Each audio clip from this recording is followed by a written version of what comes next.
ہمارے ساتھ نالج جی، نالج بھائی السلام علیکم. وعلیکم السلام. آواز آ رہی ہے میری؟ جی آ رہی ہے. جی مفتی صاحب، میرا ایک بہت اہم سوال تھا. میں آپ کا ایک ویڈیو دیکھا تھا جس میں آپ یہ بتا رہے تھے کہ اگر جنگ کے میدان میں کوئی عورت ہے تو اس کو باندی بنایا جا سکتا ہے، اگر وہ رہائشی علاقہ میں چلا جائے تو اس کو باندی نہیں بنایا جا سکتا. جی جی بولیے.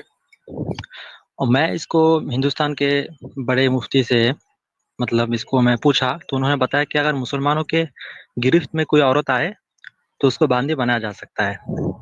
انہوں نے جنگ کے میدان کی قید نہیں لگایا. اور کچھ حدیث سے میں آپ کے سامنے بولنا چاہوں گا اگر اجازت ہو.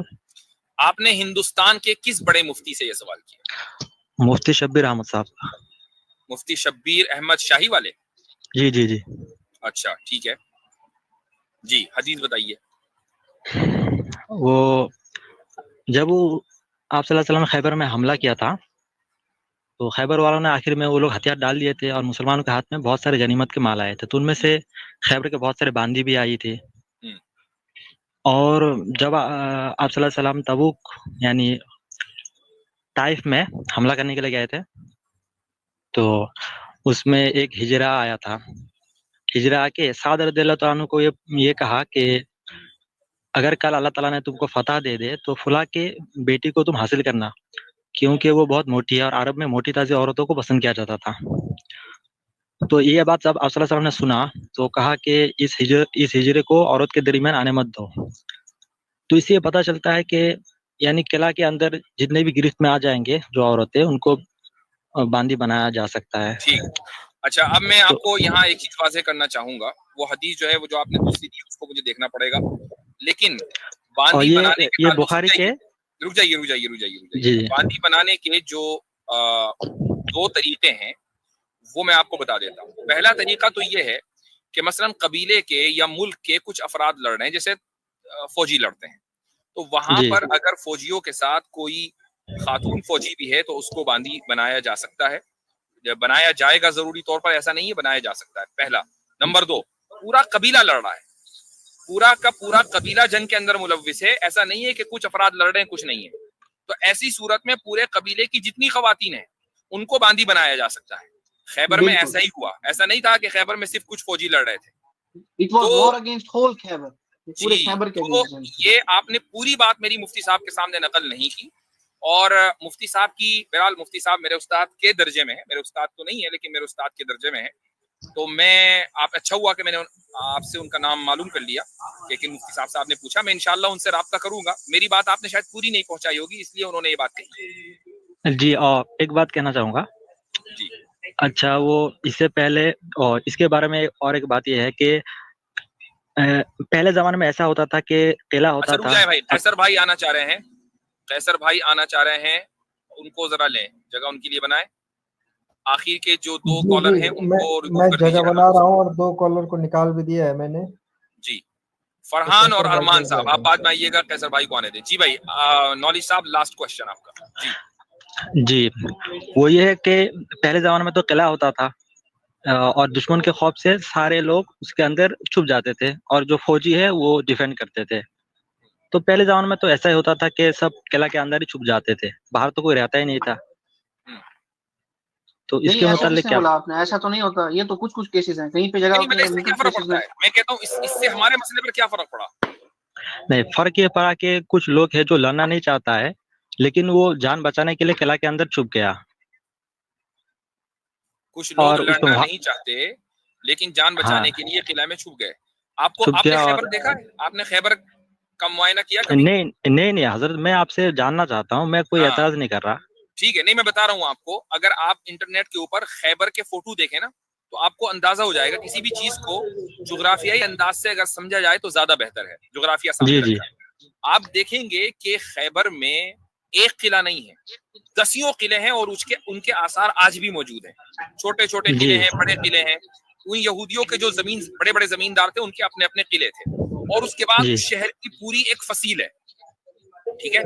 تو جی اب اگر پورا قبیلہ لڑ رہا ہے لیکن کچھ افراد نے اپنا گھر بند کر لیا اور وہ قلعہ بند ہو گئے, وہ یہ کہہ رہے ہیں کہ بھائی جی ہم ان لوگوں کے ساتھ نہیں ہیں. اس کی ایک مثال دیتا ہوں میں آپ کو.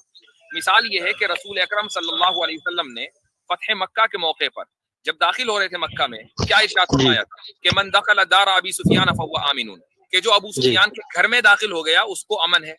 امن میں ہر جی چیز شامل ہے, نہ اس کو قتل کیا جائے گا نہ کسی عورت کو باندی بنایا جائے گا. اس کا مطلب یہ ہے کہ گھر میں داخل ہونے سے اس آدمی نے یہ اعلان کر دیا کہ میں جنگ میں شامل نہیں ہوں, میں امن چاہتا ہوں, تو ٹھیک ہے اس کو امن ملے گا. لیکن جو گھر میں داخل نہیں ہوا, جو کعبۃ اللہ میں نہیں گیا, جو سڑک کے اوپر کھڑا رہا, تو وہ امن نہیں چاہ رہا ہے, لہٰذا اس کو قتل کیا جائے گا. یہ فتح مکہ میں آپ صلی اللہ علیہ وسلم نے اعلان کیا کہ نہیں کیا؟ تو اس سے جی یہ جی ثابت, اسی ہاں جی اسی بات کو میں کہنا چاہ رہا تھا کہ جب آپ صلی اللہ علیہ وسلم فتح مکہ کے موقع پر تھا تو اس وقت آپ صلی اللہ علیہ وسلم نے یہ کہا کہ جو اپنے گھر کو بند کر لے تو اس کو امن ہے.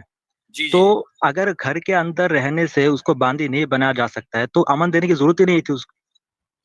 گھر مفتی صاحب اگر میں کچھ عرض کرنا چاہ رہا جی ہوں. خاص کر جو اگر میڈیول ہسٹری کے ہم وارفیئر کو دیکھیں گے اور اس کی سوسائٹی کو دیکھیں گے تو پہلے کیا ہوتا تھا کہ قلعے ہوتے تھے, لوگ قلعوں کے اندر رہتے تھے اور جی صرف وہ آبادی قلعے سے باہر رہتی تھی جو یا تو خانہ بدوش ہوتی تھی یا پھر کہہ لیں کہ وہ آبادی ہوتی تھی جن کے پاس اپنے وسائل ہوتے تھے کہ وہ قلعے کے باہر جو ہے وہ اپنے یعنی کہ کہیں کہ اس کو گڑھ ہی کہہ سکتے ہیں, چھوٹے قلعے نما ہوتے تھے, ٹھیک ہے, وہ جی بنا کے رہ سکیں. ایسے ہی آبادی, یہی دو آبادی ہوتی تھی, باقی کوئی آبادی جو ہے قلعے کے باہر نہیں رہتی تھی.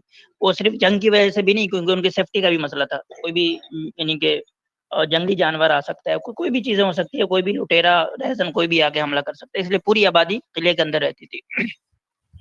تو اس میں ایسا ہے کہ جب قلعے پہ حملہ ہوتا ہے تو آپ جیسے بنو قریظہ کی مثال لیں گے تو جی ایسا نہیں ہوتا کہ قلعے پہ حملہ جو ہے بالکل قلعے کے فصیل پہ جا کے بالکل پاس میں ہوتا ہے, بلکہ 1 کلومیٹر 2 کلومیٹر باہر جو ہے وہ کیمپ لگایا جاتا ہے. جو بھی فوج ہوتی ہے وہ باہر کیمپ لگاتی ہے, اور ایسا نہیں ہوتا کہ بالکل یعنی کہ قلعے سے ایک دم داخلہ بند ہو جاتا ہے اور کوئی گیٹ دروازہ نہیں کھلتا, یا اگر کوئی باہر آنا چاہے یا چور دروازے نہیں ہوتے, ایسے نہیں ہے.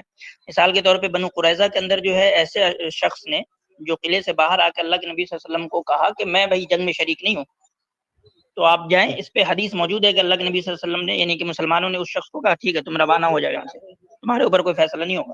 تو اگر کوئی شخص چوری اور یہ ایک نہیں, یعنی کہ آپ تاریخ اٹھا کے دیکھیں گے تو آپ کو جنگوں کی تاریخ میں ایسے بہت سارے واقعات ملیں گے کہ اگر کوئی شخص اندر کے قلعے کے اندر جو کچھ چل رہا ہے اس سے بلکہ ایگری آصف نہیں بھائی ہے. وہ جی آپ میں سوری فار انٹرپشن, خیبر ہی کے موقع پر ایک صحابی جو ان کے چرواہے تھے یہودیوں کے, وہ مسلمانوں کے کیمپ میں آ گئے اور کہا کہ میں جنگ میں شامل نہیں ہوں, اور آپ صلی اللہ علیہ وسلم نے ان کو کلمہ پڑھایا اور وہ ان کو یعنی یہودی کے طور پر یا ان کے غلام کے طور پر ٹریٹ نہیں کیا گیا. تو اس طرح لوگ ادھر سے ادھر آ جاتے تھے.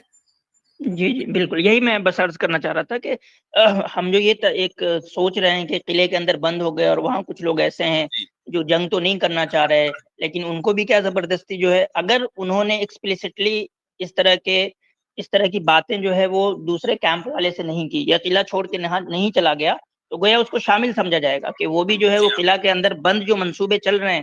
اور جو بھائی آپ کیسے ڈیسائیڈ کریں گے جنگ جیتنے کے بعد کہ کس Exactly. نے جو ہے وہ گولا چلایا تھا اور کس نے نہیں چلایا تھا, کس ہر نے ایک تیر آدمی یہ چلایا کہے تھا گا اور کہ کس میں نے نہیں شامل نہیں چلایا تھا, تھا. جی ہارنے کے بعد تو ہر ایک یہی کہے گا میں شامل نہیں تھا. جی وہ تو کہیں گے, لیکن عورت تو سامنے دکھیں گے نا, وہ جنگ میں کیسے ہو سکتی ہے. آپ دیکھیں, آپ کو یہ بھی پوچھنا چاہیے مفتی صاحب سے کہ اس زمانے میں جنگیں کس طرح ہوا کرتی تھی. جنگوں میں عورتیں برابر کی شریک ہوتی تھیں اپنے مردوں کو جوش دلانے کے لیے, کہ تاکہ عورتوں کو دیکھ کر مرد جو ہے وہ پسپا نہ ہو کہ بھئی ان عورتوں کی عزت اور ان کی عصمت کی خاطر ہمیں لڑنا ہی لڑنا ہے, چاہے ہم آخر دم تک کے لڑیں. یہاں تک کہ پورے عربک لٹریچر کے اندر وہ اشعار بھی ملتے ہیں جو عورتیں اپنے مردوں کو جوش دلانے کے لیے گایا کرتی تھیں. جی تو جی کیا جی ان عورتوں کو باندھی نہیں بنایا جائے گا جی اگر نہیں مسلمان, تو یہی کہہ رہے ہیں. تو اب جنگ ختم ہونے کے بعد یہ کیسے ڈیسائیڈ ہوگا کہ کون جنگ میں شامل تھا اور کون نہیں تھا؟ ہر ایک آدمی یہی کہے گا. ہاں اگر کسی کے بارے میں یہ پتا چل جائے کہ یہ جنگ میں شامل نہیں تھا تو اس کو باندھی نہیں بنایا جائے گا. جی میں بس یہ پوچھنا چاہتا ہوں کہ مطلب ان کے پاس آپشن کیا ہے. کوئی اگر یہ عورت چاہے کہ میں باندھی نہیں بننا چاہتا اور میں ان کے ساتھ نہیں دینا چاہتا, تو کوئی عورت اگر یہ کیا؟ چاہے کہ باندھی نہیں بننا چاہتی, ساتھ نہیں دینا چاہتی, تو وہ ہاں چھوڑ کر جی جی قلعہ چلی جائے یا مسلمانوں کو اطلاع کر دے کہ میں شامل نہیں ہوں, پہلے جی وقت سے پہلے. جی جی